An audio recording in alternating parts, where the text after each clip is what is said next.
What's up mga guys? Nangingitlog na naman ang ating lasak guys.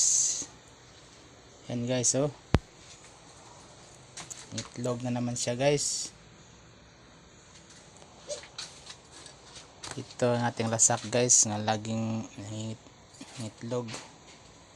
Ito na yung kanyang sisiw guys oh. Sa nakaraan oh. Laki na. Yan. Saka ito. Ito. Mailap kasi hinayaan ko lang sa kanyang magulang na magpalaki.